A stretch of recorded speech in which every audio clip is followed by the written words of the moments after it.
Friend welcome back to our channel স্বর্ণ সুমন চ্যানেলে তোমাদের সবাইকে স্বাগত। আশা করি তোমরা সবাই ভালো আছো, তো আমিও ভালো আছি। তো এতগুলো রান্না কিসের জন্য কেন করেছি তো তোমাদেরকে সেটাই জানাবো। তো চলো দেখো রেডি হয়ে আমি চলে এসেছি।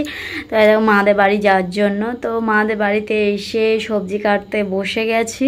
তো বসে বসে সবজিটা কাটছি, বোন হচ্ছে ক্যামেরাটা করে দিচ্ছে, ও হচ্ছে এখনকার ক্যামেরাম্যান আমার।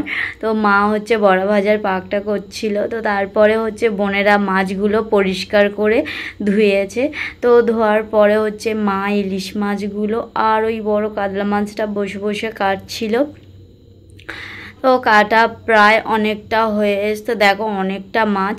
তো তারপরে দেখো আমাদের কাটা হয়ে গেছে। তো মা শুধু করে ঘাটে নিয়ে গেলাম। তো তোমরা জানো বন্ধুরা, তো ইলিশ মাছ হচ্ছে আঁশ থাকলে বা আঁশ ছাড়িয়ে পুকুরে ধুইতে হয় বা জল দিয়ে পরিষ্কার জল দিয়ে ধুইতে হয়। তো কাটার পরে ধুইতে নেই, ওর টেস্ট চলে যায়। তো কিছু করার নেই, নোংরা পড়েছিল, তো মা ওই জন্য ধুইতে নিয়ে গেছিলো। তো বাড়িতে এসে দেখো মা উনুনটা জ্বালছে। তো উনুনটা জ্বালছে হচ্ছে সব রকম সবজি দিয়েছে হচ্ছে কি কলা পাতাতে। তো আগুনটা করে পাখাতে দিয়ে তারপর সবজিগুলো দিচ্ছে ভিতরে। তো বন্ধুরা কাদের এরকমই নিয়ম আছে তোমরা কমেন্টে আমাকে জানিও। তো আমার মাদের বাড়িতে এরকমই নিয়ম। তো সব রকম সবজি দিয়ে তারপরে ঠাকুরকে প্রণাম করে সব কিছু শুরু করতে হয়। তো তার মা এই দেখো, তো আমি শাক ঘন্টাটা বাজাচ্ছিলাম। তো তারপরে প্রচণ্ড গরম পড়েছে, তো মা আর আমি প্রচুর ঘামছিলাম উনুন সালে বসে। দেখো তো বোন ভিডিওটা করছিল, মা হচ্ছে চিচিঙ্গে ভাজা করছে আর আমি ওদিকে ভাতটা বসে বসে নাড়ছিলাম। অল্প বিস্তর হয়েছে ভাজাগুলো।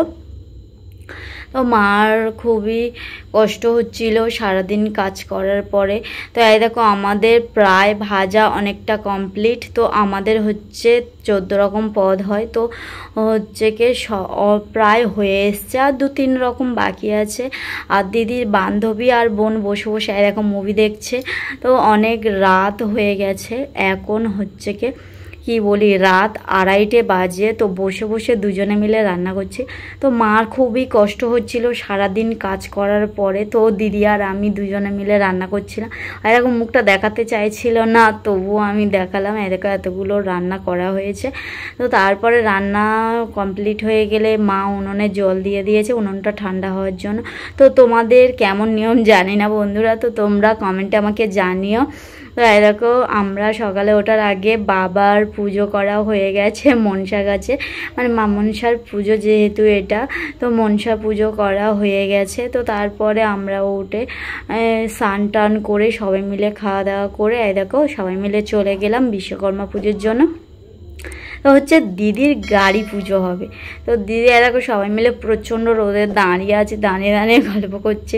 তো তারপরে দিদি হচ্ছে একটা থালাতে মিষ্টি সাজাচ্ছিল, তো লাড্ডু দিচ্ছিল। তো সবাই বলছিল কি আজকে গণেশ পুজো, তো ওর ইচ্ছা হয়েছে। তো ফুলটা দিয়ে সামনে একটু স্টাইল করে সাজা। দিদি মেয়ে বলছে ওই, আমি বলতে হেসে দেখলে মুখটা ঘুরিয়ে নিল। তো দিদি সামনে একটু ফুলটা ছড়িয়ে দিল।